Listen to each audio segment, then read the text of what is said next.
잠언 15장 16절에서 33절 말씀입니다. 가산이 적어도 여호와를 경외하는 것이 크게 부하고 번뇌하는 것보다 나으니라. 채소를 먹으며 서로 사랑하는 것이 살진 소를 먹으며 서로 미워하는 것보다 나으니라. 분을 쉽게 내는 자는 다툼을 일으켜도 노하기를 더디하는 자는 시비를 그치게 하느니라. 게으른 자의 길은 가시 울타리 같으나 정직한 자의 길은 대론이라. 지혜로운 아들은 아비를 즐겁게 하여도 미련한 자는 어미를 업신 여기느니라. 무지한 자는 미련한 것을 즐겨 하여도 명철한 자는 그 길을 바르게 하느니라.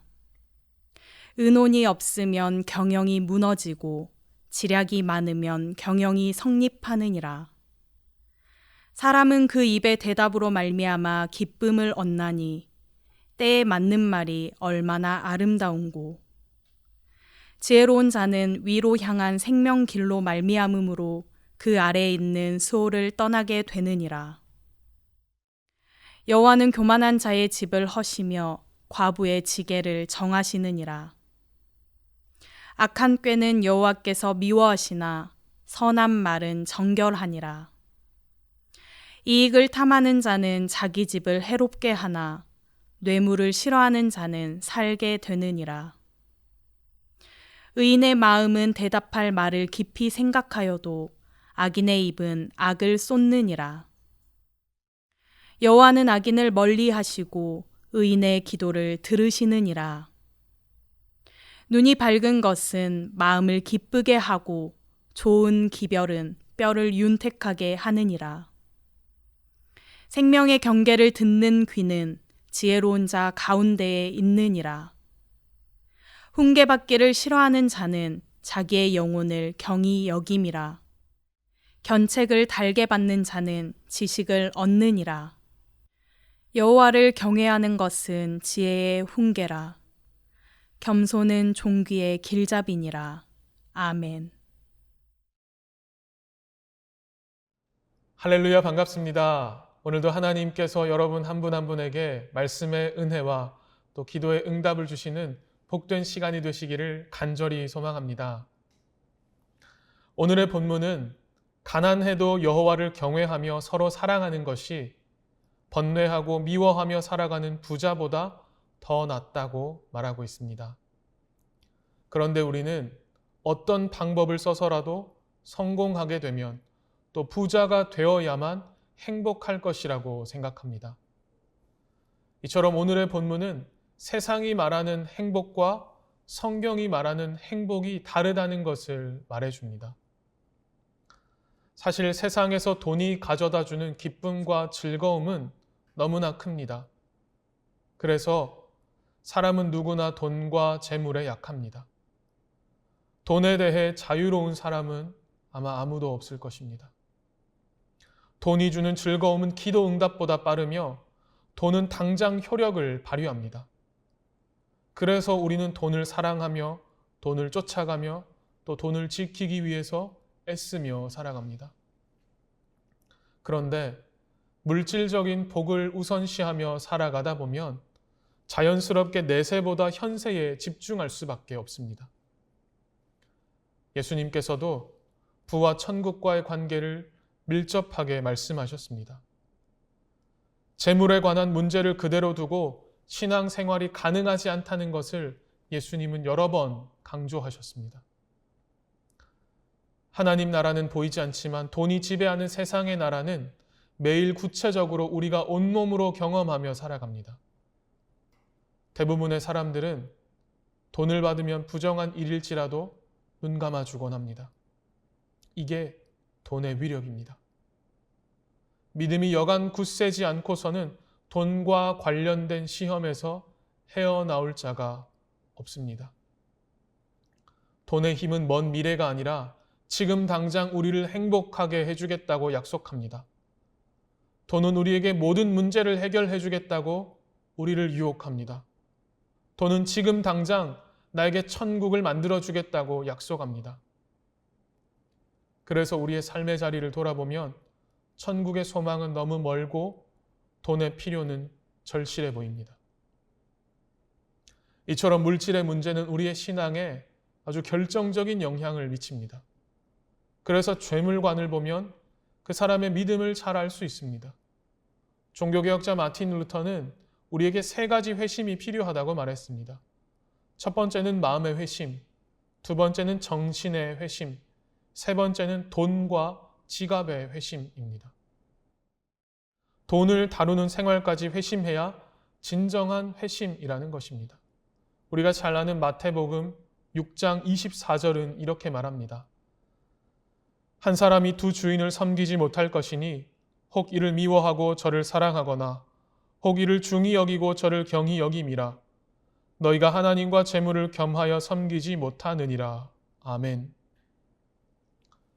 사랑하는 성도 여러분, 하나님과 재물을 겸하여 섬길 수 없음을 기억하시기 바랍니다. 돈은 완전하지 않습니다. 돈은 제한적입니다. 영원한 행복과 진짜 만족은 하나님께만 있음을 기억하실 수 있기 바랍니다. 하나님이 채워주셔야 완전한 만족이 있습니다. 이것을 아는 것이 지혜입니다. 내 삶이 부요하고 나에게 건강이 주어졌다 하더라도 하나님을 경외하는 신앙이 없으면 그 삶은 늘 공허하기 마련입니다. 하나님을 경외하는 신앙이 없으면 어떤 조건에 처해도 결코 만족과 기쁨을 느끼지 못하게 되는 것입니다. 오늘의 본문은 많은 재물과 부가 우리에게 안전과 평화를 주지 못하는 것을 설명하면서 재물 대신 여호와를 경외하는 것을 택하라고 권면하고 있습니다.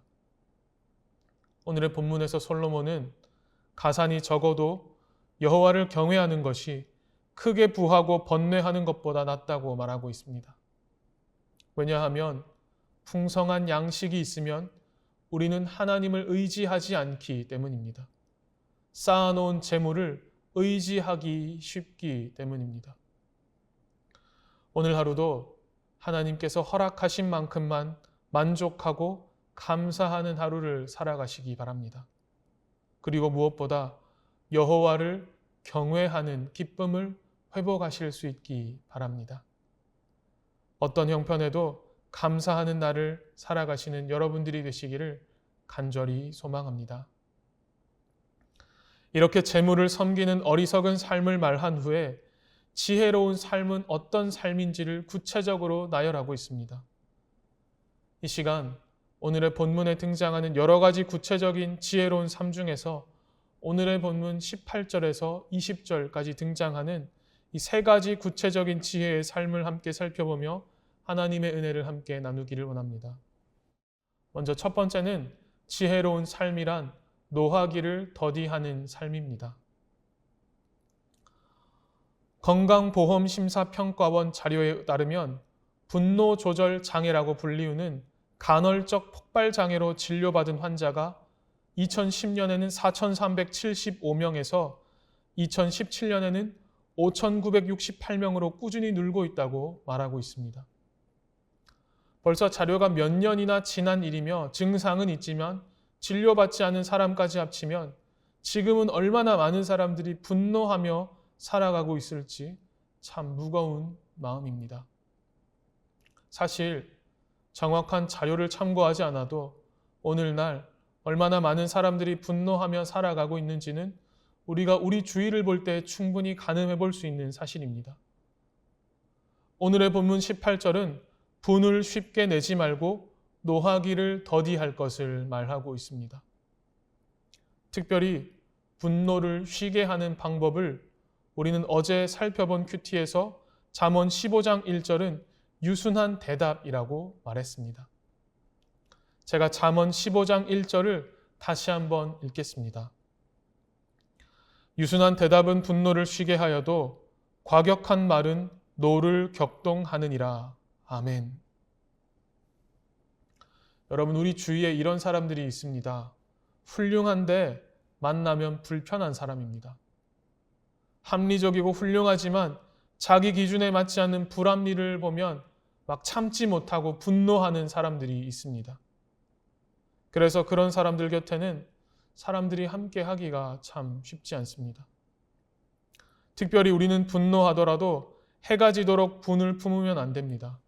그래서 에베소서 4장 26절은 이렇게 말합니다. 분을 내어도 죄를 짓지 말며 해가 지도록 분을 품지 말고. 아멘. 위의 말씀은 감정의 제한성을 말하는 것입니다.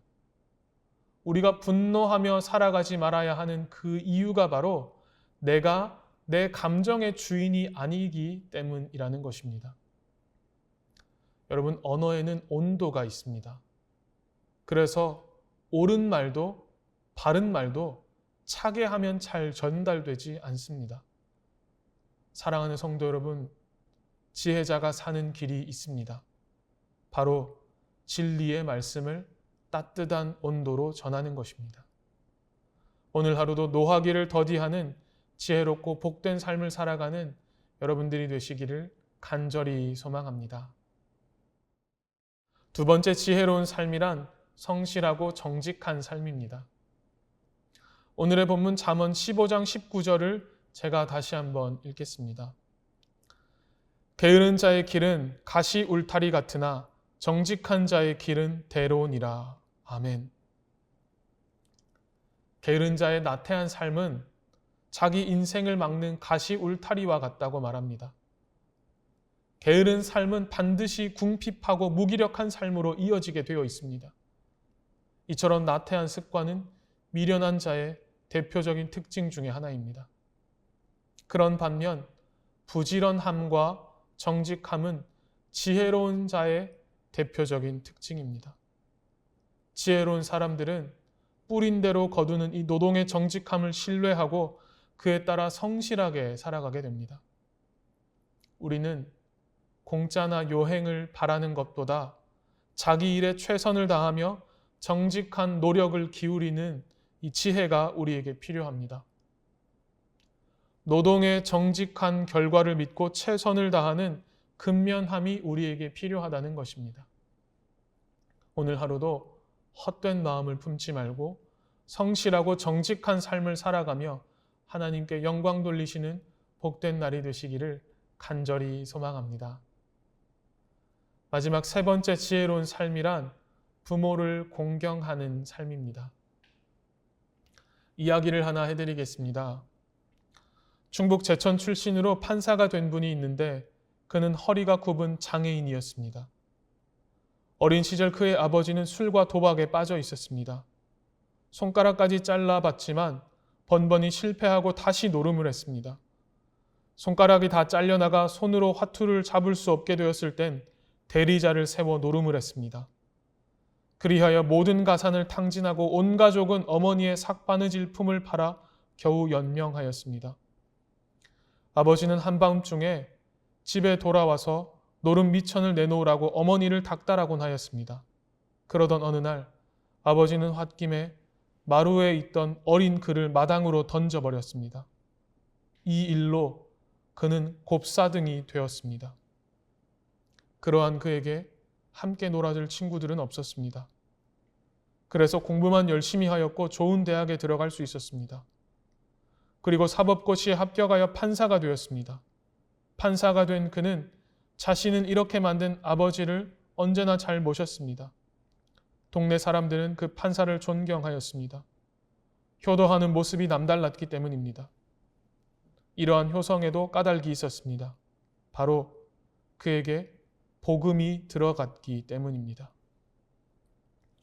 자신을 낳아준 부모를 어떤 처지나 어떤 상황에서도 공경할 수 있는 사람만이 참다운 신앙인입니다. 여러분, 미련한 아들은 부모의 훈계를 무시합니다. 아버지의 권위를 인정하지 않고 어머니를 업신여깁니다. 그러나 지혜로운 사람은 부모의 훈계를 듣고 순종함으로써 부모를 즐겁게 합니다. 이것이 바로 지혜로운 자의 구체적인 삶의 모습입니다. 오늘의 본문은 이처럼 지혜로운 삶들을 자세하고 구체적으로 말하면서 지혜의 훈계의 핵심은 바로 여호와를 경외하는 것이라고 말하며 본문을 마치고 있습니다. 특별히 잠언 본문은 여호와 경외함을 강요하거나 또 주장하지 않습니다. 대신 지혜 있는 삶과의 비교를 통해서 여호와를 경외하며 살아갈 것을 이 선택의 자유를 주고 있습니다. 이제 무엇이 더 좋은가를 결정하는 것은 우리 각자의 마음에 달려 있습니다. 오늘 하루도 하나님께서 여러분들에게 지혜를 주셔서 여호와를 경외하는 삶을 선택하며 살아가는 복된 하루가 되시기를 예수님의 이름으로 축원합니다. 이 시간 오늘의 말씀을 기억하며 함께 기도하겠습니다. 먼저는 여호와를 경외하는 마음들이 삶의 자리에서 표현될 수 있도록, 두 번째는 코로나19의 어려움 가운데 우리를 안전하게 지켜주시도록, 세 번째는 교회 생활과 사역을 위해서 이 시간 함께 기도하겠습니다.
하나님 아버지, 감사합니다. 잘못된 소유의식에 사로잡혀서 어리석은 삶을 살아가지 않도록 하나님 아버지 나를 붙들어 주시옵소서. 하나님의 영광을 위해서 다른 사람을 부유하게 하는 일에 쓰임받는 귀한 인생을 살아갈 수 있도록 하나님 아버지 우리를 사용하여 주시옵소서.